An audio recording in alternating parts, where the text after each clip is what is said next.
July 16, 1945, Jornada del Muerto Desert, New Mexico. Before dawn, J. Robert Oppenheimer stood barefoot on the sand, staring into a darkness that felt older than history. The desert was silent except for the wind moving across scrub and stone. Around him, scientists waited in bunkers, soldiers lay flat in trenches, and military officials checked their watches again and again. Oppenheimer, thin and sleepless, later said his mouth tasted of metal. In a few minutes, the world would split open and no one knew what words would survive it. At 5:29 and 45 seconds a.m., the night turned white. Those who witnessed the first nuclear explosion did not scream. Many forgot how to speak at all. The light arrived before the sound, brighter than the sun, flooding the desert and burning shadows into the ground. Physicist Isidore Rabi later said it felt like a sudden creation. Others described it as the sky tearing itself apart.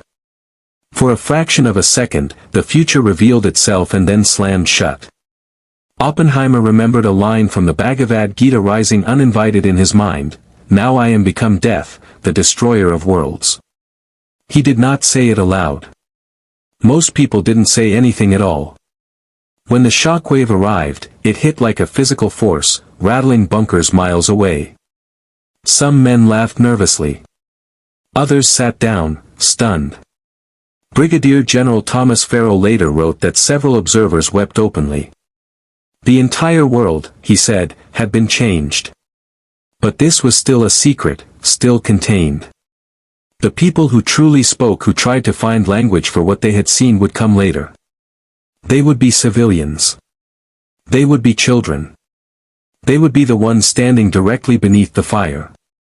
On August 6, 1945, at 8:15 a.m. Hiroshima was beginning an ordinary Monday. Dr. Michihiko Hachiya, director of the Hiroshima Communications Hospital, had just stepped onto his porch. He noticed a B-29 high overhead, strangely alone. Then the sky flashed.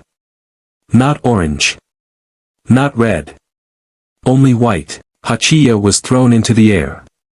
When he came back down, his house was gone. His clothes were in ribbons. He would later write that his first thought was not pain, but confusion. Was this really the sun, he asked himself. Across the city, people who survived struggled to describe what they had just witnessed. One woman said it was like a gigantic camera flash that never ended. A schoolboy remembered thinking the world had caught fire. Others believed the Americans had dropped the sun itself. Then came the cloud. Those who looked up saw something no human civilization had ever seen before, a towering column of smoke and fire, boiling upward, turning purple, black, and red as it rose. A survivor later said it looked alive. Another said it was a demon climbing into the sky. And then people began to speak, or tried to.